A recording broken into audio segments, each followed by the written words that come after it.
It's a real pleasure to be able to introduce this webinar today, which is to launch a new guidance that has been produced through a project called Convening for Restoration. And this project has been looking at bringing people together, diverse actors from across Europe to explore some of the questions that that restoration faces at the moment in the continent and beyond. And so if we can move on to the agenda slide, I can just talk through what we're going to explore today. As I mentioned before, there's quite a lot to get through, so we'll be quite rigorous on timings for speakers. We have a very short introduction to the Convening for Restoration project itself from my colleague Vanessa Espina, and then an overview of this new guidance looking at just and effective engagement in landscape restoration from Pushendra Satyal. We then explore approaches to integrate these concepts in stakeholder engagement from members of the stakeholder engagement task force that was brought together under the Convening for Restoration project. First, looking at from the policy side in relation to the EU Nature Restoration Regulation from Sophie Richert. Then looking at a bit more what we mean by justice in restoration practice, the levels and dimensions of justice from Professor Adrian Martin. And then finally, a case study on collaborative work to manage conflicts between stakeholders within restoration projects from Eva Catuin. And then we should have some time at the end for some questions and answers. So you will notice, as Jack said, at the bottom of the Zoom screen, there are two options. There's a chat where it'd be great if we could have some introductions if you want to put your name and your organization in there. And we also have a Q&A box where participants can ask questions of the speakers. Feel free to use that option as we go through the webinar, as we'll have all the presentations together with the Q&A at the end, so we can revisit questions for different speakers or ask questions to the entire panel if that is preferable. So please feel free to populate with any questions you have throughout the presentations in that Q&A box. Okay, I think then without further ado, we should get started, and I'll hand over to my colleague Vanessa to introduce the Convening for Restoration project. Thank you so much, Billy. So hello, everyone. My name is Vanessa Espina. I'm a Livelihoods and Innovative Finance Officer at BirdLife International, and I'm going to present a brief overview of the Convening for Restoration project under which this guidance has been produced. So the project was a collaboration between UNEP-WCMC, BirdLife, and RSPB, and was funded by the Endangered Landscapes and Seascapes program. We also work in close collaboration with the Cambridge Conservation Initiative, and we implemented this project from 2023 to 2025.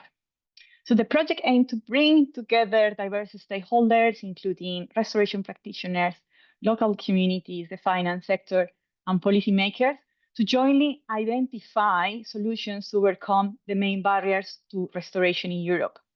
So according to a publication by Professor Jordi Cortina Segarra and other researchers, the main barriers to restoration in Europe include insufficient funding, a lack of enabling policy environment, but they also identify a number of barriers linked to social aspects, including conflicting stakeholder interests and also the lack of collaboration between stakeholders. So this is where the project comes in. The main project activities included establishing a committee of practice in ecosystem restoration within the Cambridge Conservation Initiative. And this has been a platform for all working in restoration across the Cambridge Conservation Initiative to collaborate and share lessons learned. But the other key activities of the project was to establish 2 task forces linked to the barriers that I just mentioned. So one was focused on stakeholder engagement and was coordinated by BirdLife, and the other task force was focused on finance for restoration and was led by UNEP-WCMC. The aim of the task forces was to co-create solutions to strengthen stakeholder engagement and to improve finance options for financing restoration. The task force were active during the duration of the project. So now moving to the stakeholder engagement task force. The task force was composed by diverse experts in restoration from different organizations and backgrounds, including academics, researchers, restoration practitioners, and we actively reach out to others, experts interested in inclusive engagement and conflict management. With the time, the task force network expanded across diverse organizations in Europe, as you can see. So the task force aim was to better understand the social barriers that I mentioned, but also to co-create recommendations to strengthen stakeholder engagement and to support conflict management in restoration processes. Between the main activities of the task force, so we had monthly task force discussions to identify the key intervention areas. There were also opportunities for sharing lessons learned, but we also plan broader convening events and the main task force output, which is this guidance that we are presenting today. So on the convening events, this is a snapshot of the convening events organized by the task force. So the events included a CCI workshop on conflict management, and also some sessions on equitable and effective engagement, and also a workshop on conflict management at the 14th European Conference on Ecological Restoration. And these events brought together restoration practitioners, government representatives, researchers, and other stakeholders involved in landscape restoration across Europe. So they were a great opportunity for the task force to showcase the work that has been doing, but also to facilitate sharing of insights, experiences, and to further discuss the barriers, the social barriers, and also ways to address them. On the right side, there is an opinion paper that was coordinated by Nancy O'Kendon from ELSP, the Endangered Landscapes and Seascapes program. And this reflects on the landscape scale restoration discussions at ACRE and had contributions from both task forces, the one on stakeholder engagement and the finance task force. So this is the guidance that brings together all the key learnings from the task force discussions and the convening events I have just mentioned. My colleague, Pushendra Satyal, will take you through the guidance. But before that, over to you, Billy. Yes, thank you, Vanessa. Just to hand over to Pushendra Satyal,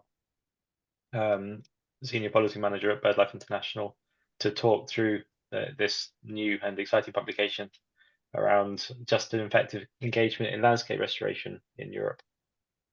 Thank you, Billy. So as lead author, I will introduce the purpose and structure of this guidance document and highlight some of the key priority areas that were identified by our task force, and also share insights from the live case studies from across the Europe.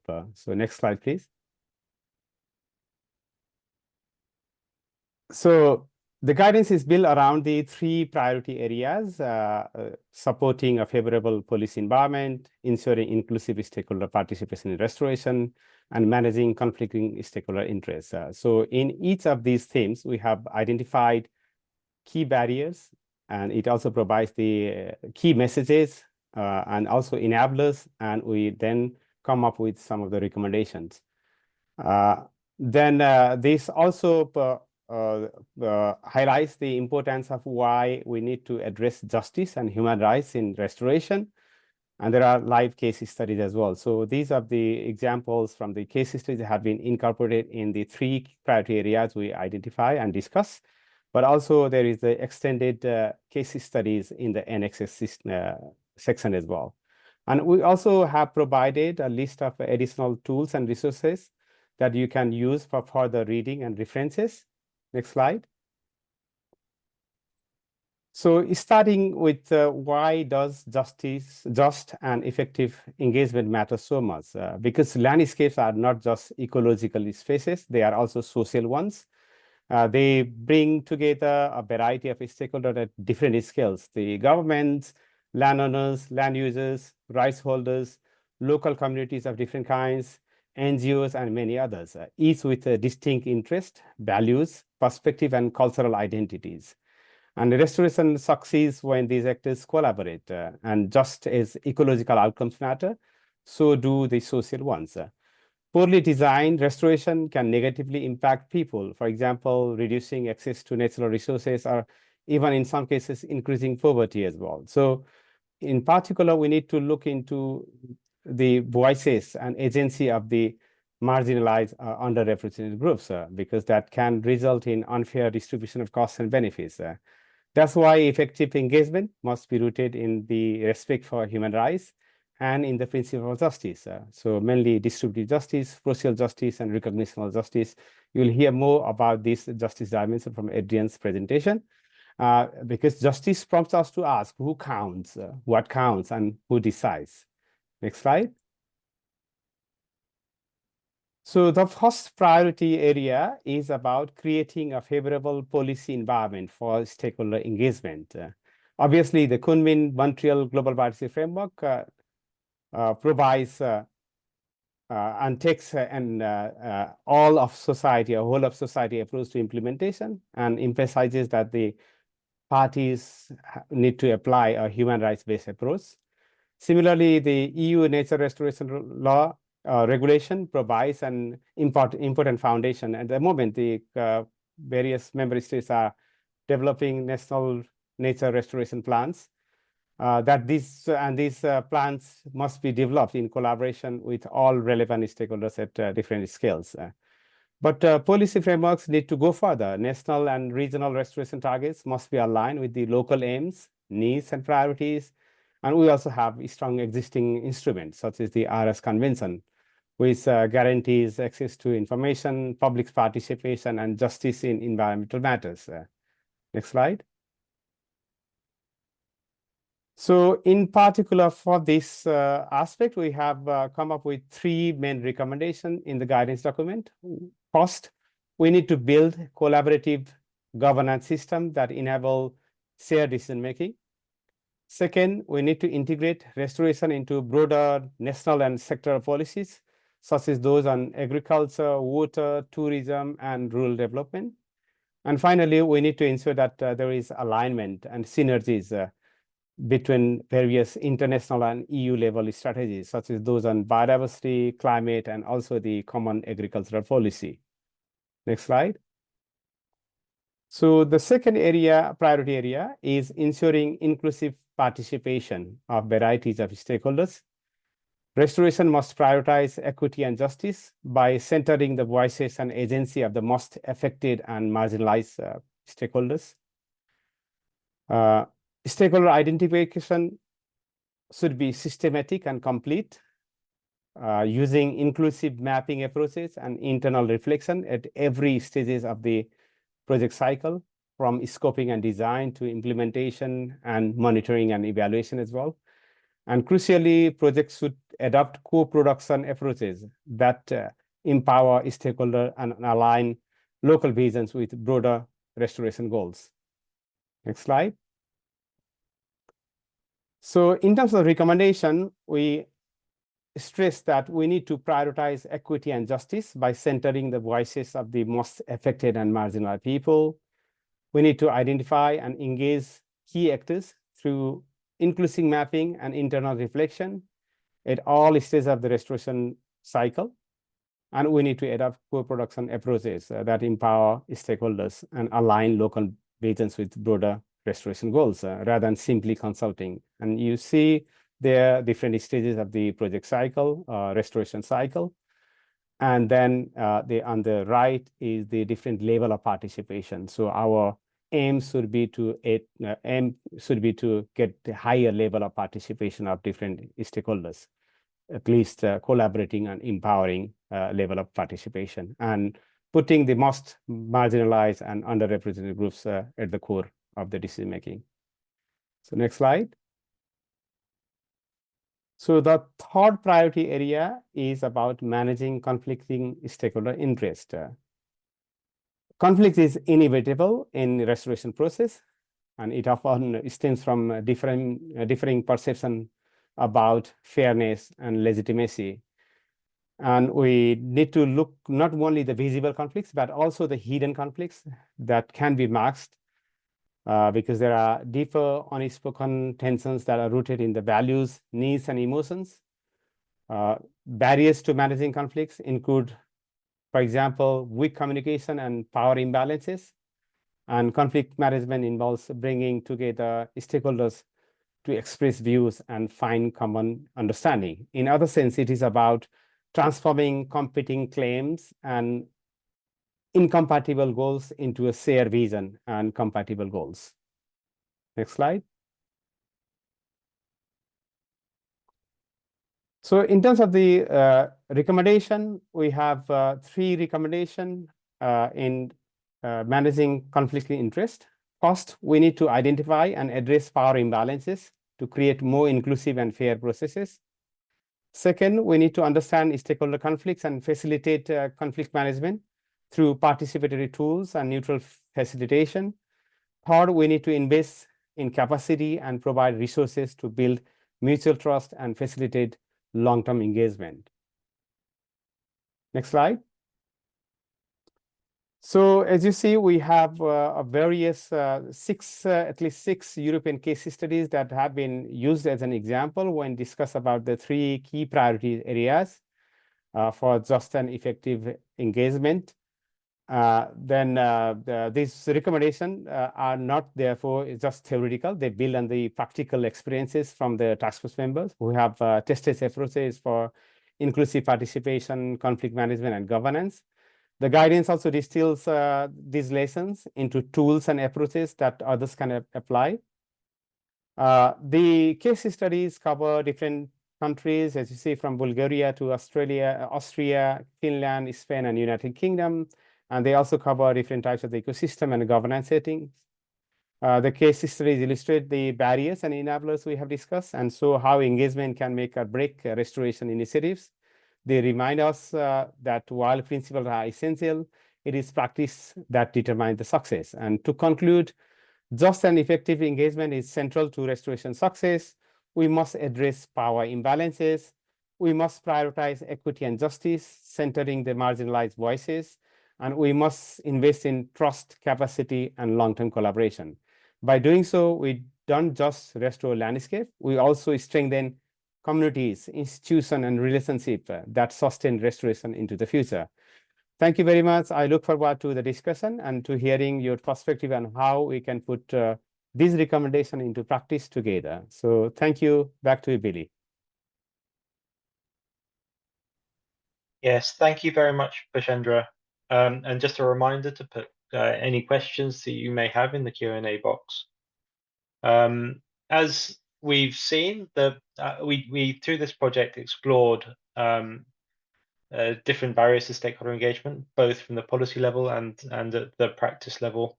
And our next speaker, Sophie Richard, has some insights on engaging with policy at the EU level and how to better engage stakeholders in these regional processes.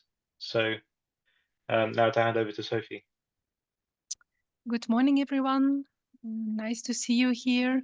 I will share my screen with you so you can follow fully.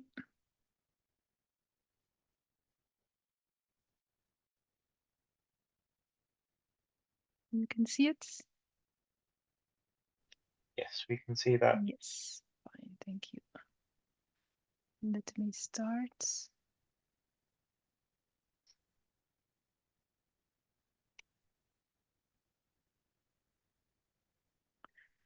So yeah, nice to hear and to see you here online. So my name is Sophie Reusgaard. I work as a Senior Nature Restoration Policy Officer in the policy team of BirdLife Europe, based in Brussels. And in the past couple of years, I have been working a lot on this very important new legislation, so the European Nature Restoration Law. And I will be happy to share some insights with you on the process and on now the actual implementation, which has kicked off since last year, especially in relation to inclusive stakeholder engagement. So let's start with an open question, namely stakeholder engagement. Could we consider that as part of the DNA of nature restoration? So this is partly true in theory, but not necessarily in practice. So let me explain this further to you in this context. So overall, the process leading to the adoption of this new legislation has been very, very tough. And through the process, a wide range of stakeholders across all different sectors, across all different countries, has been a very key driver to get the adoption and to get the ambition that is needed to really contribute to improving nature conservation and restoration throughout Europe and beyond. So this is already a very important role that the engagement level has been playing throughout, let's say, the past 2-3 years in this context. You may remember, for people who have followed the process more or less closely, that this engagement for the nature restoration law happened in a very hostile political context. Already from the very start, there was a lot of opposition from different actors around. You can see here a number of examples that have been popping up in media and social media, coming from different sectors, as said, different countries, also European level, different stakeholders. This makes very clear how important this engagement is, really to be open, to go in dialogue with all the opponents and to really explain what it's all about. And that's also to really fight all, let's say, the disinformation that was popping up throughout the process, which really leads to an even further conflict context and the process for this nature restoration law. So a response from a wide range of stakeholders, including us as NGOs, but also including scientists, including farmers, including businesses, including citizens.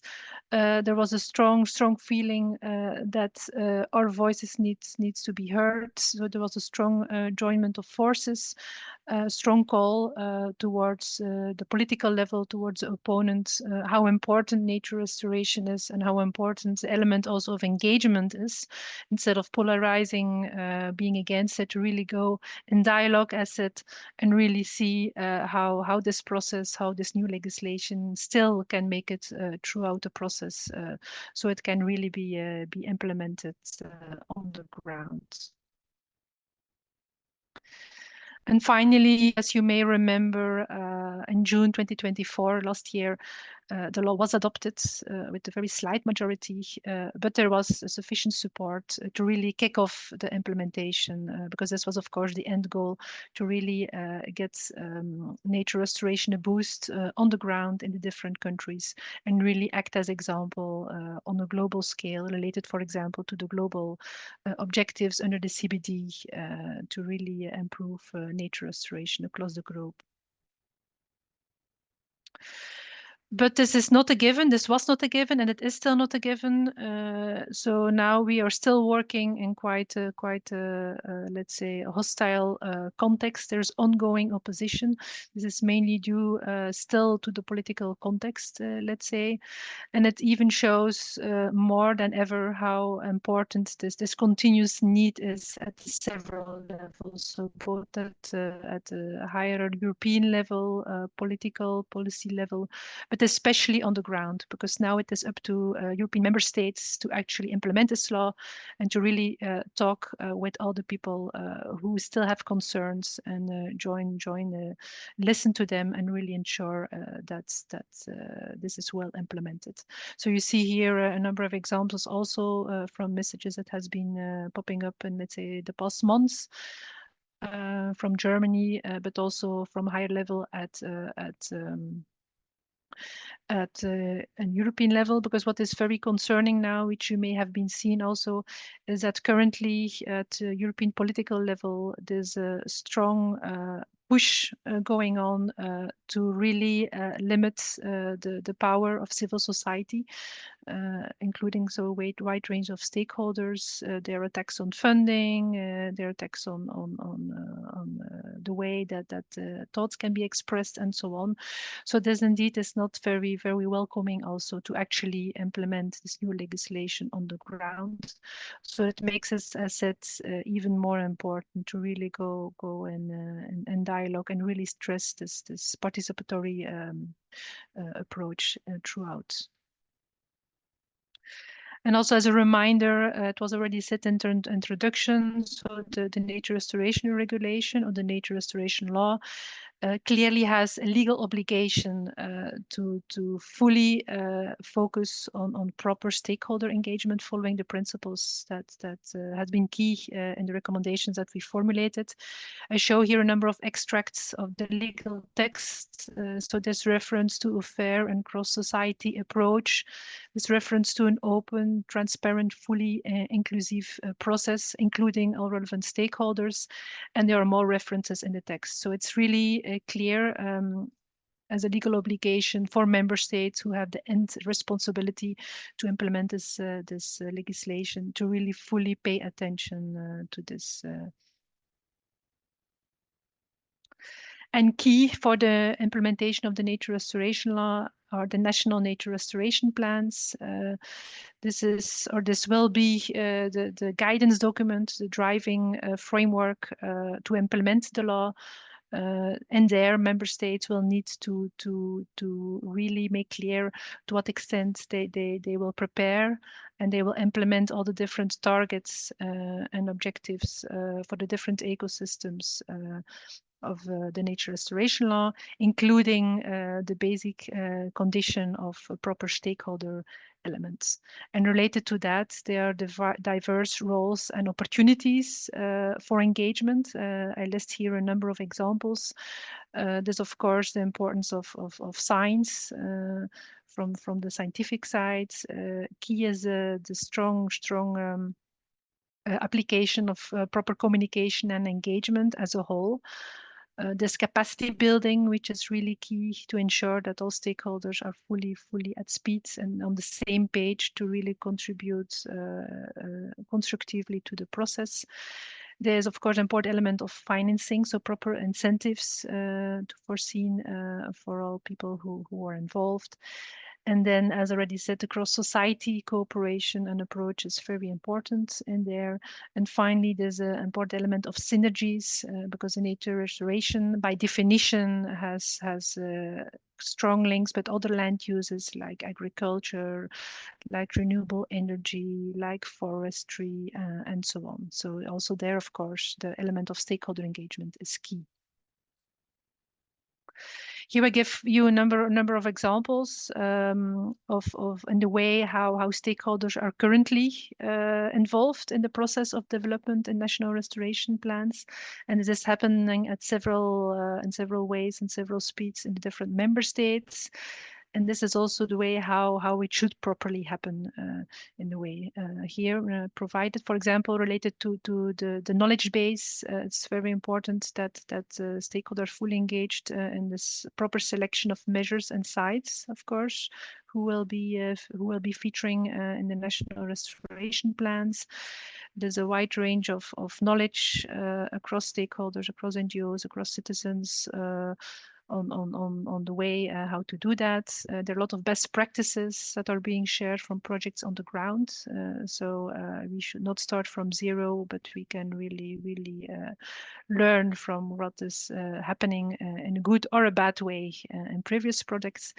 And now a booming approach is, of course, a citizen science, where there's a direct engagement of citizens of local communities to be engaged in nature restoration. Another important element, which I already mentioned, is cooperation throughout the process leading to the adoption of the law. There were strong national coalitions being built where different ranges of stakeholders had joined forces, like happened at European level, to really bring in this importance and the need for nature restoration happening in a proper way with all the needed engagement. And there have been developed different networks from universities, businesses, different land users, farmers, foresters, fisheries, at different levels, so local communities, regional communities, and national level. Youth has been actively engaged and is still being engaged. And all this is, of course, strongly based on trust and capacity building to allow this cross-society approach, which is also included in the recommendations that we formulated. A next very important point is the element of communication. We have in the past, let's say, 2-3 years, have been implementing this big Restore Nature campaign to mobilize, as already shown in the screen, different groups of stakeholders to be vocal, to help them to show their interest and importance of nature restoration. And in there, it was very key that we bring nature restoration as a positive narrative, because like Pashendra said, nature restoration inherently includes or could lead to conflicts. But in the way how you approach these, how you try to find a solution, the importance of positive narrative is key in that. So this is also happening, and it happened. Another element is the bridging between science and policy. I said that nature restoration needs a lot of knowledge base, needs lots of data, which could come from different sources. And there's a policy element. They are the legal obligations under the nature restoration law. So it's very important to bridge that through capacity building, through open information, to make sure that everything is clear and everyone is on the same page. And as already said, disinformation and fake news has been prevailing a lot throughout the process, really increasing conflicts among stakeholders. So it's very important to be open in that, to tackle that, to really bring in science, but also to listen to the concerns that stakeholders have. So this is also a very important element of communication. And overall, it's also remains important to strengthen society's engagement with nature, because this is really something that everyone should keep on working on as part of this positive narrative. And finally, of course, stakeholders like NGOs, like citizens, are playing and can play a critical watchdog role in a constructive way, really to see how things are going, to ensure, for example, that proper stakeholder engagement is happening in the way it should happen. And this includes, of course, an assessment of the compliance with the legal obligations and the needs scientifically and on the ground. And also there, it's very important to ensure, as said, that the needed capacity and the needed resources are there. So there, the funding element, the financing of nature restoration is there, because stakeholder engagement needs dedicated effort, also in terms of finance. And it's also important that in this context, you see that as a long-term investment. So in this context, it's very important to defend and promote the proper use of existing and new financing opportunities for nature restoration to make this possible as an important enabling factor. And we as NGOs, the core group, let's say, as NGOs who are delivering this Restore Nature campaign, we are planning, we are already implementing a midterm assessment because the nature restoration law came into existence in practice, let's say, mid-August last year. So you could say now we are September. So now we are midterm. So we will look, or we are looking how member states are actually doing what they're supposed to do according the law. So, and for that, we have been developing checklists with a number of key thematics, which we will assess. And this is done, this exercise is done at national level by a wide range of stakeholders, led by a number of national NGOs. And the purpose really is to look how things are going and really to contribute to gaps that are still remain, to issues that are still blocking the process and set in a critical but constructive way. And one of the key aspects that is being assessed there is the stakeholder engagement element, because as said, the nature restoration law has a number of very strong key principles to ensure this is happening how it should happen. So we will look very carefully how processes are being set up or are already set up in the different member states, so we can also provide the recommendations and especially identify good practices where other countries can learn from.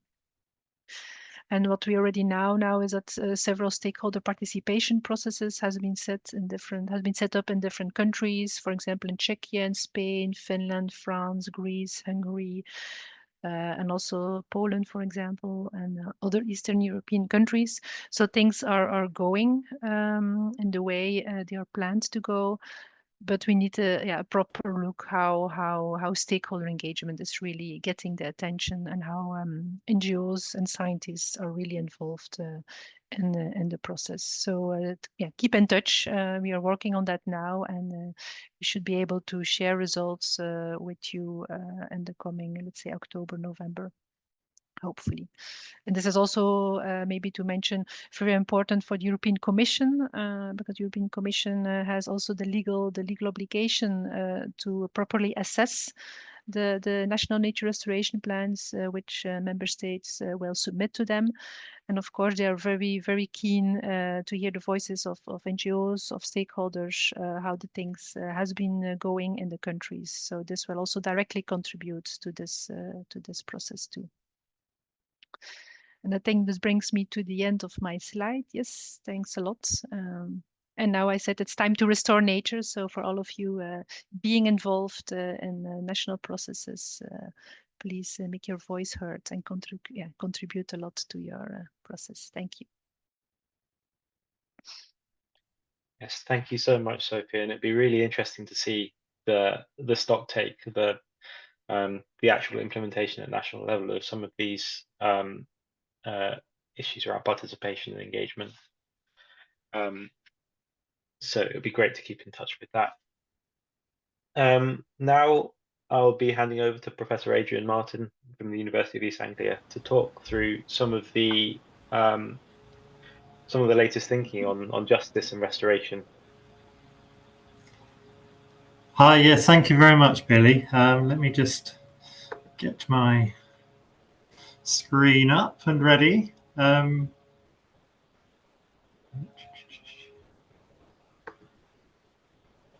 Good. I think that's you can see me now. Or see my slides.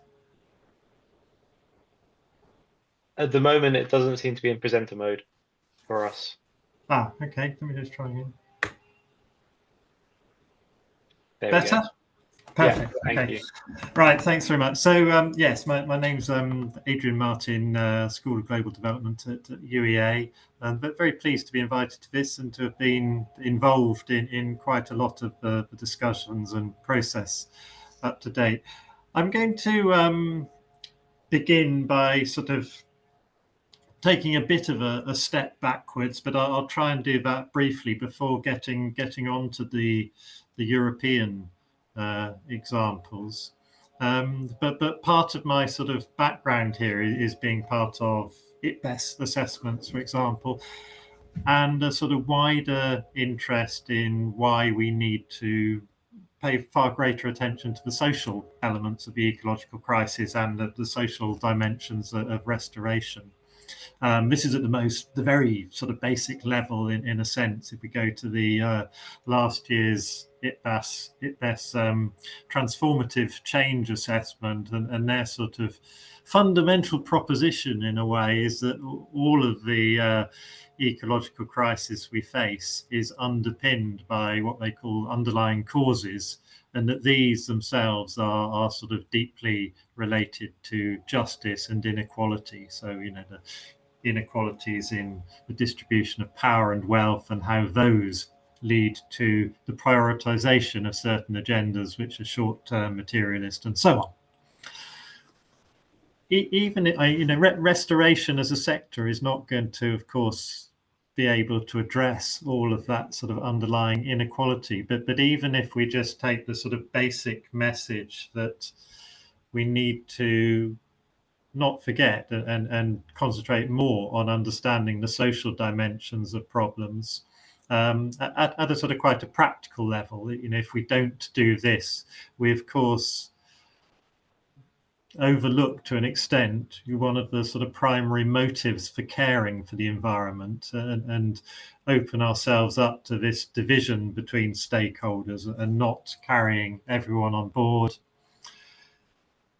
And in terms of some of the conflict which has been mentioned, I mean, again, as I say, I'm starting from outside. Pashendra will be familiar with this slide, but we were sort of looking at these ideas a bit in Liberia earlier this year, and not paying sufficient attention to local and social issues can create you know, very clear divisions. This guy is being asked, or his community is being asked, to give up shifting cultivation in order to make way for upland forest restoration in Liberia.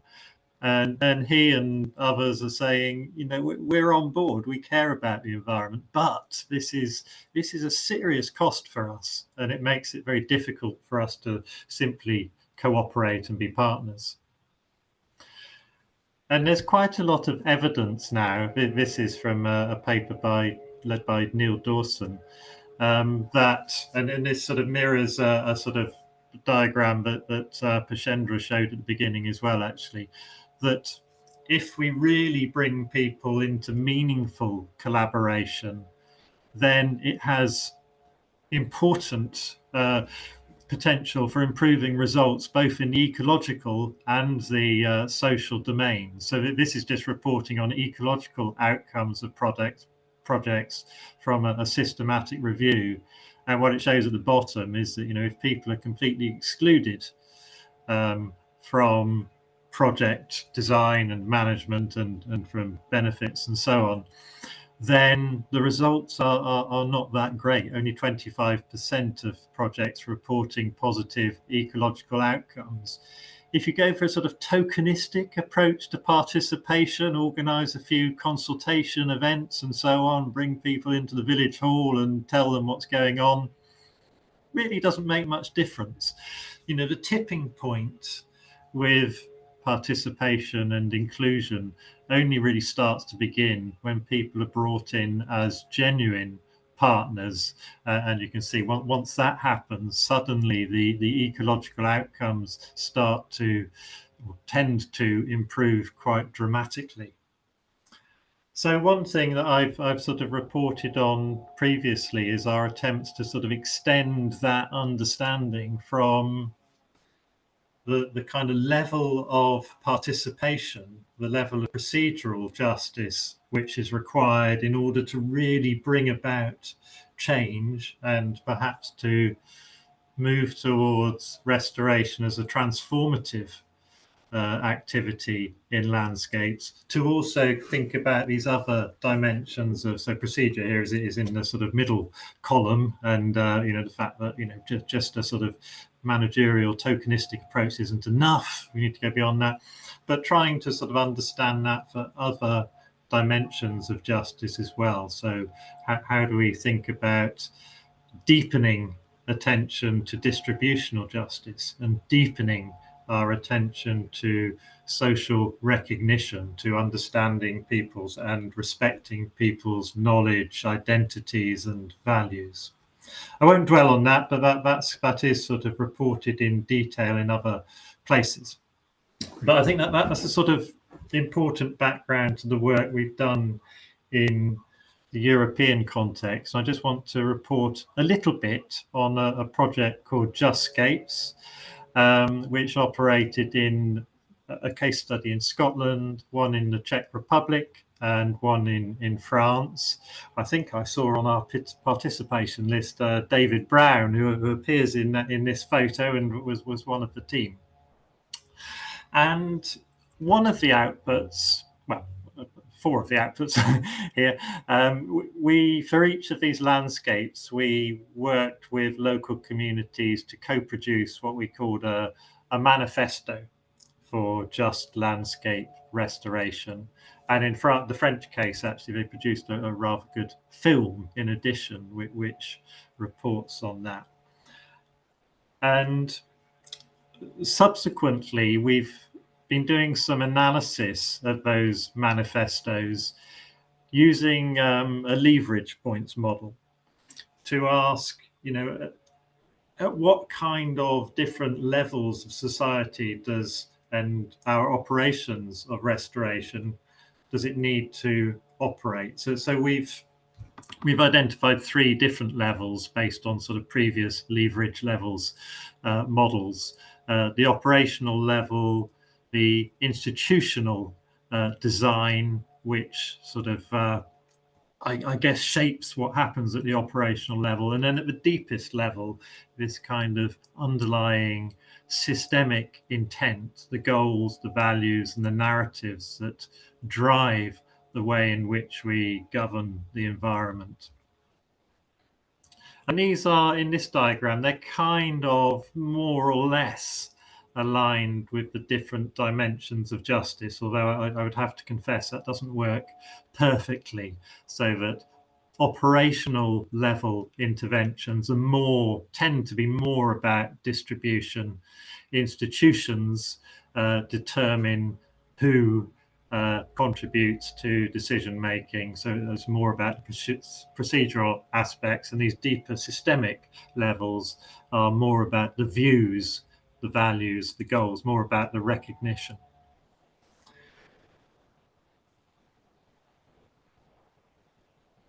Across and I think, listening to the earlier talk, I just sort of pasted this in last minute, but one of the questions that came from the overarching document that Prashendra raised earlier is how do we align local visions with wider restoration goals? And I think this also sort of ties in with sort of Sophie's question about how do we have fair and cross-societal approaches to restoration. And we've kind of been through the manifestos, the outputs of a sort of co-production approach in these landscapes, and firstly identified 4 key elements of the visions for sustainable landscapes that communities have come up with. And they cover these sort of 2 issues of justice around land and food, but also the capacities, the ability to make decisions and to act locally in order to sort of help bring about local visions. And also, of course, the ecological sustainability, the ecological integrity of landscapes feeds into these visions. And we then sort of tried to identify how we'd need to feed in issues of fairness and justice, or how the communities see this as being required at these 3 different levels of leverage points: the operational level, the institutional, and the systemic. I haven't got time to sort of go through that for each of the cases and in great detail, but I think I've just slightly randomly, I'm going to say a little bit about it in respect to the French case study, which is is a very nice one, which comes from the Arac Valley in the Ariège region of France, which is in the Pyrenees. And just to say a bit, I mean, firstly, the visions we get are quite broad, but also quite coherent. So the vision in this valley was for a sort of valley-wide sustainable system of food and land management. It was about diversifying agriculture in ways that could produce food sovereignty, a really key aim, and in ways which opened up access to land to different people, and particularly moving away from this sort of very extensive, large farm unit system of cattle production and sheep production to opening up to greater horticulture, production of vegetables, so that you could shorten the food chain within the valley, give greater control, and also enable local people to say more about what is a sort of the best ecology for the region. There's very sort of clear division between outsiders who are seen as wanting to plant trees everywhere and cover up all the gaps, and local people who are saying, well, actually those open elements of the landscape are rather important to us aesthetically, in terms of biodiversity, in terms of protecting against fire, and etc., etc. So there's a sort of clear operational vision of what people in the valley wanted. But if we turn to the institutional level, people were actually divided by the dominant institutions shaping agricultural land use, but also sort of found themselves unable to act on many elements of this. Particularly, they're unable to diversify agriculture because it was impossible or very difficult to get access to land for horticulture, small-scale vegetable growing, and so on. So you couldn't diversify the food system, you couldn't move towards food sovereignty, and so on. And there were lots of institutional obstacles, but two of these are the rules around land allocation. So in particular, there's a system of preemptive rules, so the government can make decisions on who can and can't buy particular land when it's available. And secondly, there was the rules around financial subsidies, which favour very large landholders and therefore favour livestock over horticulture. And the end result of that was these local committees ruling on preemptive land use would often exclude horticulture on the basis that it's not financially viable. But the reason it's not financially viable is because of the system of subsidies, which only makes livestock farming viable. But then when probed further, of course, local people say, these are the institutional problems which would have to be sorted out in order to create that fairness and that inclusion of local stakeholders to empower people. But they then take a step further and say, well, actually, underpinning that even is a set of societal values which determines what is a good farmer, and indeed what actually is a real farmer. Because these small-scale horticulturalists were often not considered to be small farmers because they don't fit with the productivist narrative which is so dominant in the society. And we see this in Scotland as well, where crofters complain that they're not recognised as real farmers, and in the Czech Republic, some of the small farmers also say they don't get recognised in this way. So that's really all I want to say, and the point I want to make. Whilst it makes it complicated, it makes it very difficult when we seek to provide fairness and inclusion to local people. We can do this through operational level interventions to improve participation, benefit sharing, and so on. But at the same time, we also need to start to recognize some of the deeper lying causes of exclusion and the things which make it very difficult for local people to drive their own visions for sustainable landscapes. Thank you very much.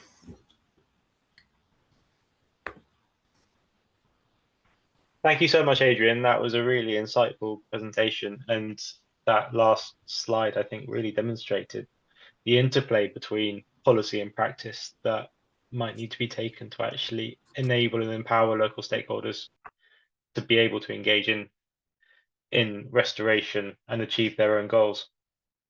Our final presentation is from Eva Maria Catherine, and it is looking more in detail at how to manage, mitigate, and transform conflicts within a landscape through participatory approaches and fair and inclusive stakeholder engagement. So I'll hand over to Eva now to share her screen. And a final reminder, please, to put questions into the question box so we can review those with the panelists after this presentation. Thank you, Eva.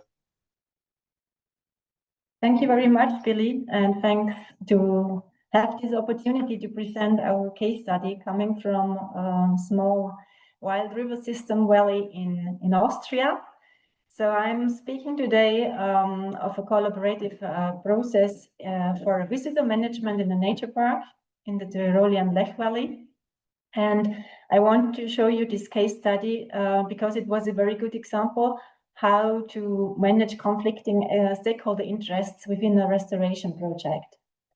And just to give you some insights from my background, so I'm an ecologist, but I was more and more involved in getting an expert in participatory processes and conflict management. I also made the mediation certificate, and I'm really now specialized in this work in the environmental sector and the regional development sector. So we are working with big groups when there are a conflict in interests, and that's why we can bring this case study with us.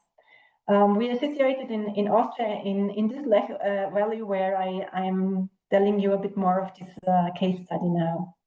So regarding the conflict management in restoration projects, we brought with us the case study from the Life Lech 2 project. So you see, there was even a one. So there is a live project which has been realized in this Lech Valley. And why it was like this? We have a wild river system in the Tyrolean Lech Valley. You can see it on the left-hand side, but nevertheless, there were also some existing barriers, and so it was the aim to restore several sites within this wild river system. And in this system, there are a lot of special species, and it was about also species protection and to keep this ecosystem working. You can see here two examples, like the little ringed plover, breeder on gravel banks, and the lady slipper orchid, as two examples representing the fauna and flora of this region. So when you have a look at this live project, why did it come to this? So we had in our Lech Valley, after really catastrophic events in the year of 1910, we had a regulation, and they started since 1960 to construct debris barriers on side tributaries to regulate the wild river system and to gain more landscape and pastures for agriculture as well. And the consequence was that there was a strong deepening of the riverbed and which was lowering the groundwater level. And this was crucial, difficult for the ecosystem and the specialists, because there was a habitat loss also then, especially for the specialists adapt to flooding, like the German tamarisk. A plant which really needs this flooding regularly, otherwise the plant disappears, and other tree species come up. And so there was several partners in the Lech Valley decided together to realize the Lech 1 project. You can see it was from 2001 to 2007 already. And it was the main aim was to have a gradual removal of debris barriers. And there was even then a live Lech 2 project from 2016 to 2022, And there were even more projects within the valley where cross and longitudinal barriers were shortened or completely removed. And so we had really a big work on ecosystem restoration in our valley, which is a nature park since 2004. You can see here some project data from this LiveLech 2 project. And you can see also, which is maybe interesting for you, the different project partners coming from water engineering administration in the Tyrolean side, also with partners from German Bavarian side, the Tyrolean government for environmental protection, and also the nature park itself have been involved, but not as a project partner, but as a subcontractor. You can see also that there was a lot of money taken into the hand in the second LiveLech project, and already in the first one there were a lot of millions coming in into the region. You can see here now an overview on the revitalization measures. So 14 restoration measures have taken place in alongside the valley. You can see that there has been very different ones, and I would like to focus on 2 examples from it. So we have 14 measures. 12 of them were quite easily realized, and there were not a lot of conflict. So it was really a successful project with a lot of good energy. But nevertheless, there sometimes conflict arise, and there have been 2 measures where conflict have been popping up. And I will just give you, for the first case study, a bit more insights. So in the first one, we could show that restoration can be an opportunity, even it doesn't look like this in the first glimpse. So we had challenges with these measures because when you can see here on the left corner upside, you can see that there was the idea to have an upgrading of secondary channels of the riverbed of the Lech, and the restoration measures were carried out. So it was possible to do this, but some points of tension remained unresolved, especially regarding the touristic use in the same area. So there were many different usage and protection interests in a very small scale sensitive area, which have not been resolved, even the restoration has already taken place. We had the opportunity to run also within the same LIFE project a participatory process for establishing a visitor management concept, because there were, as you can imagine, a riverbed in a valley in the Alps where a lot of visitors are coming is a high attractive region, and so a lot of people are coming there and would like to get more information. And so, so there was this participatory process. We had, you can see also this time from situation analyze going further to collect the ideas for solutions and develop the measures. And for sure, it should be a continuing improvement process. And this process gave us the opportunity to work with all relevant interest groups and discuss and debate possible solutions, even for the restoration sites where still open conflict situations were there. And so it was for us the possibility to help as mediators to find new solutions in this discussion, in this measure which I presented to you already. The solution was that the new side channel, which was restored, offered the opportunity to find a new route for the long distance hiking trail without major intervention. So it went out that the restoration which has taken place at this part of the Lech Valley was even an opportunity for touristic use. But this was only possible after deep discussions and to understand well which are the main interests of the different stakeholders. Side channel also offered a scientific and a clinically varied alternative for the long distance hiking trail, which was not there before. And sensitive floodplain forest areas and the pasture land were not disturbed by the agreed solution, which was beforehand the case, because there have been some ideas in the heads of the stakeholders which had some difficulties for other stakeholders. So the main learnings of this case study was that by identifying the interests and needs behind the positions, for example, we need a secure long-distance hiking trail, helped us to find a broadly accepted solutions. And that can be greatly simplified if you have a mediator helping with right methods by questioning techniques, or also in some cases, it could be done relatively quickly by going into the field and have a closer look to the details and to understand it by seeing it. So this was really a special opportunity. So we need to go as much as possible towards the stakeholder groups and to see the reality, experience maybe it even together to get ideas for solutions. And the site visit proposed us this very good opportunity. And there are a lot of possibilities to think about dialogue format and exchange possibilities, which are really adapted to find these interests behind positions. Maybe just to finalize the further learnings from another conflict case in the Life Do Valley was that it was very crucial that a broad stakeholder and interest analysis should be done in the preparation of each measure, because there can pop up interests you have never seen before, and it was the case at another site, and it got a very big conflict. It was even a conflict within the same sector, because it was about the question of nature conservation, because it was the question of is an area more with a higher biodiversity more important than one with not so much, because you are destroying maybe some ecosystems for gaining for others. So there are a lot of crucial questions within these restoration projects which can create a high conflict potential. And also one learning of this conflict was sufficient time for technical studies and expert reports are needed. If there is time pressure, this can be also really a problem afterwards if you have to explain certain decisions, for example.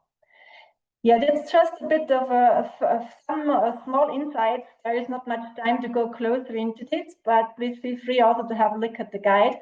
I just wanted to mention that if you're interested in these case studies, we have the opportunity in May 2026 to have a closer look to some of them. So just feel free to come to our site, and I also have some literature at our homepage, so where you can have a look to special case studies over there.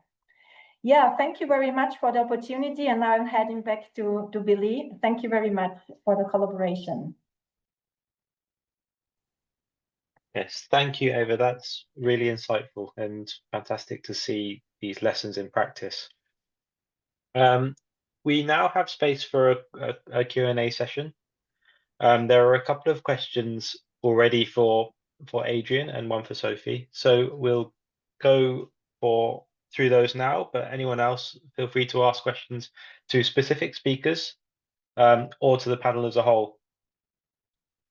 It's using the Q&A function at the bottom of the Zoom screen.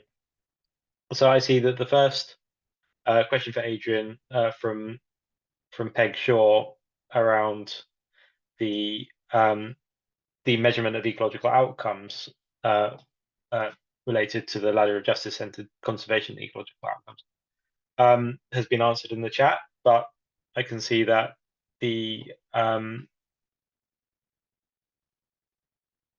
report reference was a systematic review of reports and published papers, with the unit being project interventions reported in the paper. And there was a question for that paper to be shared as well, which has now been done. Thank you, Adrian, for sharing that in the chat. Now, in the Q&A box, we have a question for Adrian. Do you see a spectrum of attitudes towards adopting genuine transformative participation within the conservation sector? And if so, what do you see are the drivers for there being such a diversity of attitudes and adoption of such an approach?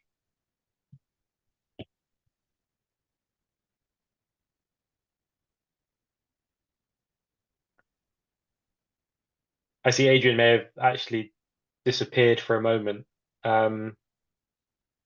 So maybe we go to Joe instead. Sorry, oh no, sorry, Billy. There we go. I'd love to say my Wi-Fi went down, but I accidentally closed the window. But I don't. Yeah, was it a question about the data from the paper, which I think I tried to answer in the chat? Yes, there's another question in the Q&A from Oliver Lamford. Do you see a spectrum of attitudes towards adopting genuine transformative participation within the conservation sector? And if so, what do you see are the drivers for there being a diversity of attitudes and adoption of such an approach? Okay, yeah. I think we do see a spectrum. I mean, on the one hand, there's I think the evidence is starting to help that there's increasingly like the study I put up the ladder diagram from, but there's more and more of this which shows that more genuine participation to focus on one element of it does actually work. But there's still a lot of obstacles to that for practitioners. There's time, there's money, there's the institutional challenges in some countries. There are sort of cultural challenges related to gender and so on and so forth. So I think that there's a lot of difficulties to really pushing through the social agenda, but it's becoming such at the top level, there's increasingly so much agreement that everybody's calling for transformative change. Everyone's saying that we have to address some of these sort of underlying causes, but I think it's starting to filter down in ways which ensures that there's sort of greater emphasis on groups like ours to sort of provide the know-how of how do you actually do these things if they're so difficult to achieve. And I'm not saying we have the answers by a long means, but at least we're starting to understand.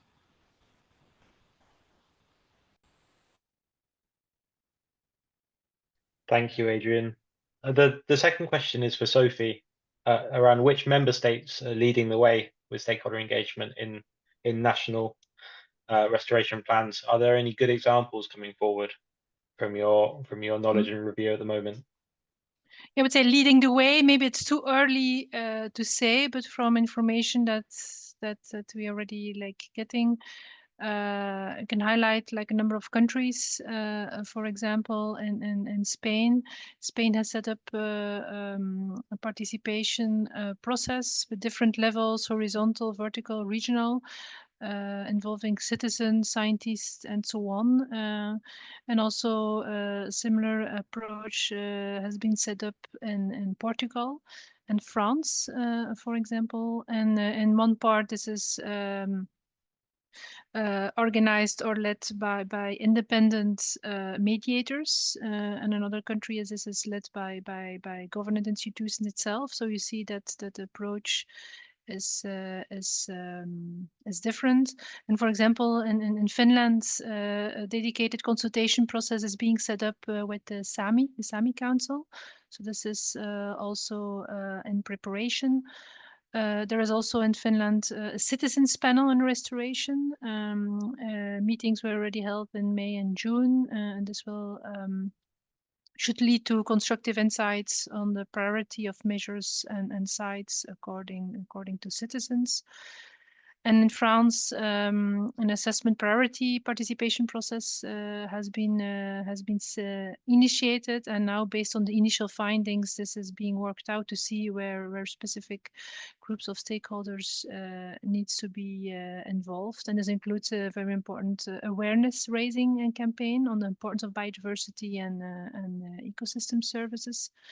So these are a few examples. Also in Lithuania, for example, there's work ongoing to raise this awareness and create and improve the ownership on the need for restoration and also certain measures they want to highlight in specific parts. So this is all ongoing, but of course that's now to be seen to what extent this is really inclusive and just, let's say, and that's why we're looking a bit deeper than that, why we're doing this checklist assessment, and to really have the opinion of people participating, local and national people, to participate in this process, to hear their views, in which way they are able to provide input, feedback, and how this is currently being taken forward.